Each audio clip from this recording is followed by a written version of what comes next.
Welcome to the sixth part of Under the Microscope series. Today's topic of discussion will be CNS tumors. Before start discussing about each individual tumor, we will first look at what all important clues are to be looked for in the question.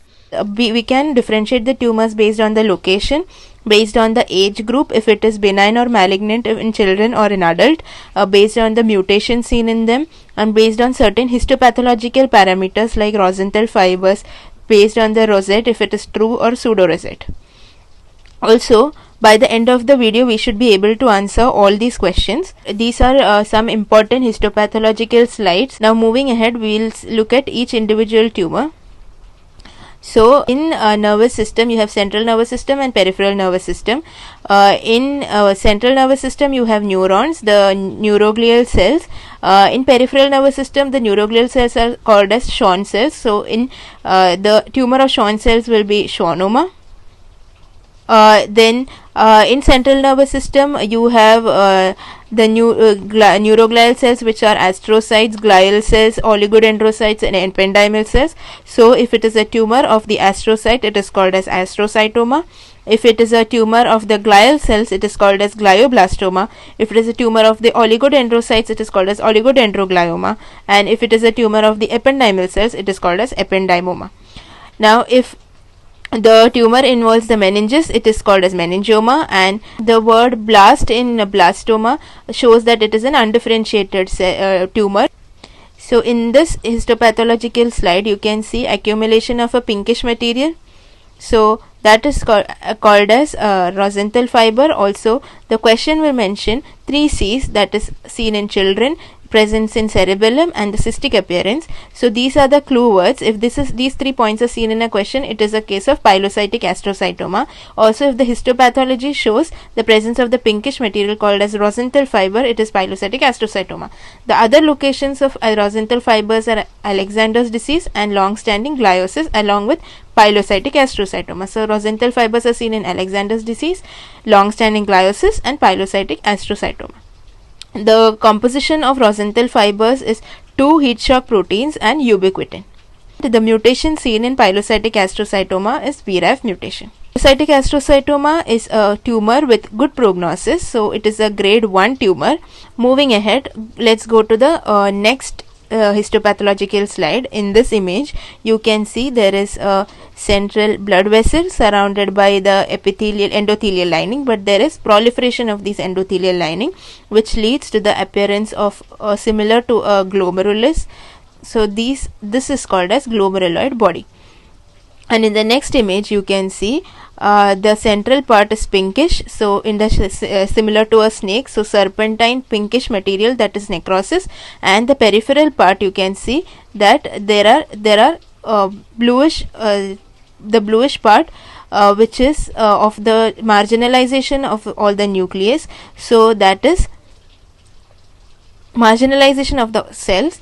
So the central part is the serpentine necrosis and the peripheral part is the pseudopalisading pattern. So these 2 images are seen in a condition called as the glomeruloid body, and pseudopalisading pattern is seen in glioblastoma. Now glioblastoma is a very rapidly spreading tumor. It spreads from one part of the brain to the other, so it is called as butterfly tumor. And as I said, it is a rapidly spreading tumor, so bad prognosis, so grade 4 tumor. Now in the next histopathological slide you can see that there is a cell, and in the center you have the nucleus, looks like a fried egg appearance, and there is a calcification below. So fried egg appearance is seen in oligodendroglioma, hairy cell leukemia, seminoma and mycoplasma. Now this is and in the next image you can see the blood vessel, which are usually small and slit shaped. In this image you can see it is long, elongated, branching. You can see branching. So unlike the normal small slit like blood vessels, so this is called as chicken wire blood vessels. Also there is one more term called as chicken wire classification, which is seen in chondroblastoma.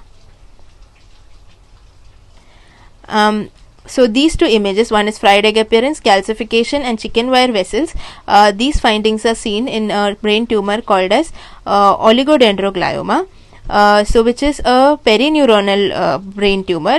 We have perivascular brain tumor, which is ependymoma, in contrast to perineuronal brain tumor, which is oligodendroglioma. The mutation in oligodendroglioma is IDH mutation. Moving ahead, in the next image you see this is a blood vessel, and surrounding are the cells. So it looks like a rose with something in the center, so it is a rosette. Now you have to know if it is a true rosette or a pseudo rosette. For that we'll look at what is the differentiating point of a true and a pseudo rosette. So rosettes can be of two types, true and pseudo rosette. If the surroundings in the center of the rosette, if it is an empty center, so it is called as true rosette, whereas if there is something in the center of the rosette, it is called as a pseudo rosette. Now the true rosette is a Flexner-Wintersteiner rosette seen in retinoblastoma, whereas a pseudo rosette is a Homerite rosette seen in neuroblastoma, medulloblastoma, Ewing sarcoma. So in this image you can see there is a rosette, and in the center part you have a blood vessel. So it is a pseudo rosette since the center is not empty. So pseudo rosette is seen in ependymoma. As I said, ependymoma is a perivascular tumor in contrast to perineuronal, which is oligodendroglioma, and it is seen in ependymoma is seen in fourth ventricle. Moving ahead, in this image you can see there is a rosette and there is something in the center, so it is a pseudo rosette. The examples of pseudo rosettes was Homerite rosette seen in medulloblastoma, neuroblastoma, and Ewing sarcoma. So this is a histopathological slide of medulloblastoma, which is a small round blue cell tumor. Another example of a small round blue cell tumor is a retinoblastoma. So in this image you can see there is a rosette and the center is empty. So this is a true rosette, that is Flexner-Wintersteiner rosette seen in retinoblastoma. In this image you can see central pinkish accumulation surrounded by concentrated laminated collections. So this is a Psammoma body. Other conditions in which you see Psammoma bodies are prolactinoma, serous cystadenoma of ovary, meningioma, papillary RCC, and papillary thyroid cancer. So Psammoma bodies are seen in meningioma. Moving ahead, in this image you can see there are two parts, the upper hypercellular area and the lower area which is hypocellular. So the upper hypercellular means abundance of cells, so abundance is A. So antony A stands for abundance of cell, that is a hypercellular area, and the lower part which is hypocellular is the antony B part.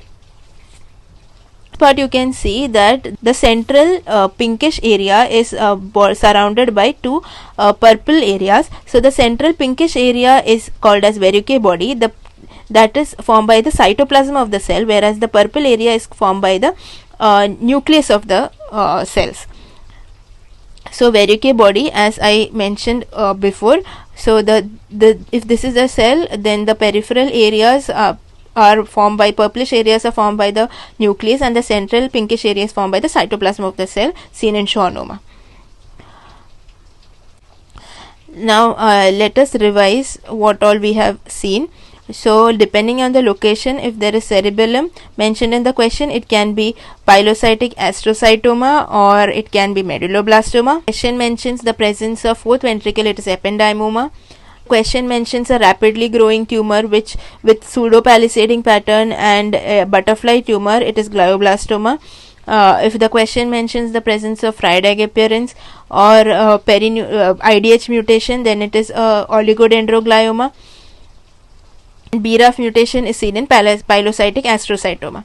Now we'll see if we can identify these images. So in the last image you can see blood vessels which are elongated, which are not slit like and are branched, so that is chicken wire vessel seen in oligodendroglioma. In this image you can see the upper part which is hypercellular and the lower part which is hypocellular, and you can see verrucate body, so that was schwannoma. Upper part is antony A, lower part is antony B. In these two images, the two rosettes we can differentiate if this is the central part is not empty in one and the other part is central empty part. So the left one is seen in medulloblastoma, which is a pseudo rosette, and the right one is a true rosette seen in retinoblastoma.